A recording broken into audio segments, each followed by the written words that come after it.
എല്ലാ നല്ലവരായ സുഹൃത്തുക്കൾക്കും മറ്റൊരു വീഡിയോയിലേക്ക് ഹാർദമായ സ്വാഗതം. അറിവിനെ സ്നേഹിക്കുന്ന, അറിവിനെ തലോടിക്കൊണ്ടിരിക്കുന്ന എല്ലാവർക്കും സ്വാഗതം. അപ്പോൾ ഡിസംബറിന്റെ തണുത്ത രാപ്പകലുകൾ ഇങ്ങനെ കടന്നു പോയിക്കൊണ്ടിരിക്കുന്നു. അതിനോടൊപ്പം തന്നെ ക്രിസ്തുമസും വരവായി. ലോകരക്ഷകനായി എത്തുന്ന യേശു ക്രിസ്തുവിന്റെ ജന്മദിനം, നക്ഷത്രം, പുൽക്കൂട്, ക്രിസ്തുമസ് ട്രീ, പിന്നെ കരോള്, പിന്നെ കേക്ക്, പിന്നെ വൈൻ തുടങ്ങി ക്രിസ്തുമസിന്റെ ആഘോഷങ്ങളിൽ വളരെ പ്രധാനപ്പെട്ടതാണ് സാന്താക്ലോസ്. എല്ലാ ക്രിസ്ത്യൻ വീടുകളിലും കേക്കുകളും വൈനും എല്ലാം റെഡി ആയിട്ടുണ്ടാവും. അല്ലെങ്കിൽ കേരളീയർക്ക് മഹാബലി പോലെ, ഓണത്തിന്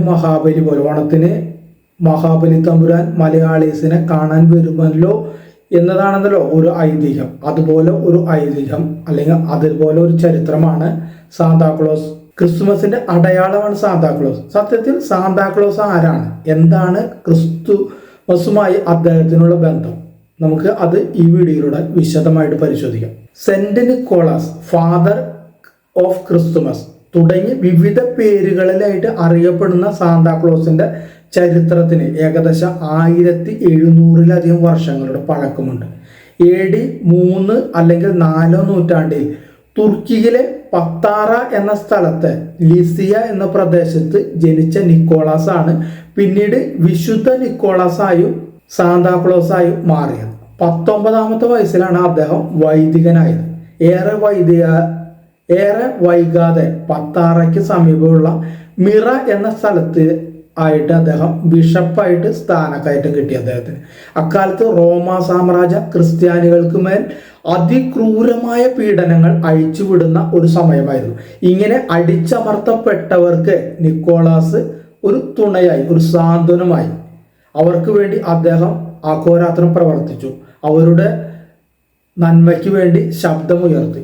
ഇതോടെ റോമൻ സാമ്രാജ്യത്തിന്റെ കണ്ണിലെ കരടായി അദ്ദേഹം. ഇദ്ദേഹത്തെ ശത്രുവായ അദ്ദേഹത്തെ ഡയക്ലീഷ്യൻസ് ചക്രവർത്തി വധശിക്ഷ വിധിച്ച് ജയിലിലേക്ക് അയച്ചു.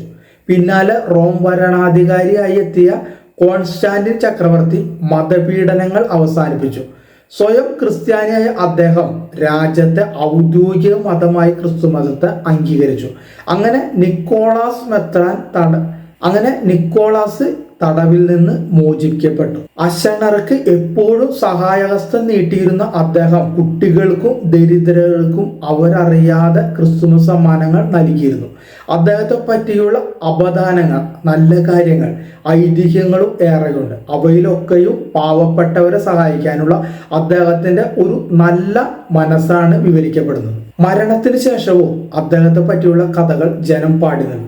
അല്ലെങ്കിലും അങ്ങനെയാണ്, നമ്മൾ നല്ല കാര്യങ്ങൾ ചെയ്തു കഴിഞ്ഞാലും മരണത്തിന് ശേഷം നമ്മുടെ നല്ല കർമ്മങ്ങൾ ജനങ്ങൾ പാടി നടക്കും. അത് ചിലപ്പോൾ പുസ്തകങ്ങളായി വരാം, അല്ലെങ്കിൽ ജനങ്ങളുടെ വായിൽ നിന്ന് അടുത്ത ജനങ്ങളിലേക്ക് അത് എത്തിപ്പെടാം. അതിനുശേഷം 15ാം നൂറ്റാണ്ടിലാണ് വിശുദ്ധ നിക്കോളാസ് സാന്താക്ലോസ് ആയി മാറുന്നത്. അമേരിക്കയിലെ ന്യൂയോർക്കിൽ കുടിയേറിയ പ്രൊട്ടസ്റ്റന്റ് മതക്കാർ ക്രിസ്തുമതത്തിൽ ജീവിച്ചിരുന്ന വൈദികൻ എന്നതിനപ്പുറം നിക്കോളാസിനെ ഒരു ക്രിസ്തുമസ് കഥാപാത്രമാക്കി മാറ്റി.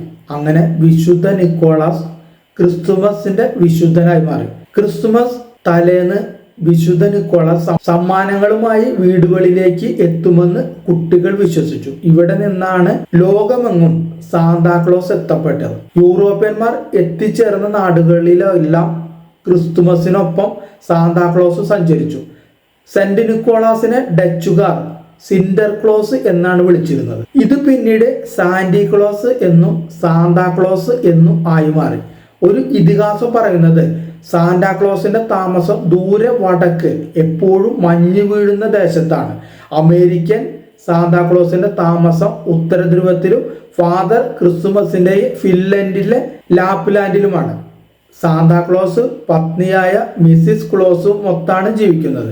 ഇദ്ദേഹം ലോകത്തിലെ എല്ലാ കുട്ടികളെയും വികൃതി കുട്ടികൾ, നല്ല കുട്ടികൾ എന്നിങ്ങനെ തരംതിരിക്കുന്നു. പിന്നീട് ഒരു രാത്രി കൊണ്ട് നല്ല കുട്ടികൾക്കെല്ലാം മിഠായികൾ, കളിപ്പാട്ടങ്ങൾ തുടങ്ങിയ സമ്മാനങ്ങൾ നൽകും.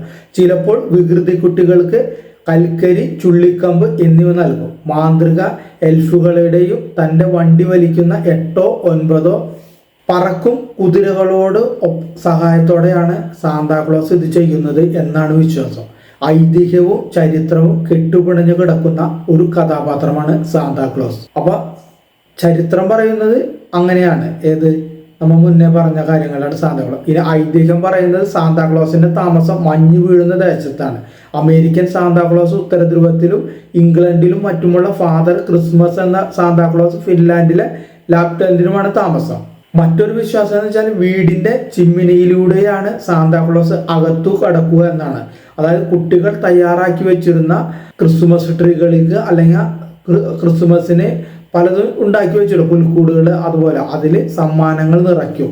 വിശുദ്ധ നിക്കോളാസ് ബിഷപ്പിന്റെ വസ്ത്രങ്ങളിലാണ് കാണപ്പെട്ടിരുന്നത്. പഴയ ചിത്രങ്ങളിലും ഈ സ്വാധീനം കാണാം. എന്നാൽ ആധുനിക സാന്താക്ലോസ്, അതായത് ഇപ്പൊ പുതിയതായിട്ട് വന്നിട്ടുള്ള സാന്താക്ലോസിന്റെ പടങ്ങളിൽ വസ്ത്രങ്ങളും എല്ലാം ചുവന്ന ഡ്രസ്സുകളാണ് അണിഞ്ഞിട്ടുള്ളത്. ബെൽറ്റും അണിഞ്ഞിട്ടുണ്ട്, അതായത് തടിച്ചിട്ടുണ്ട്.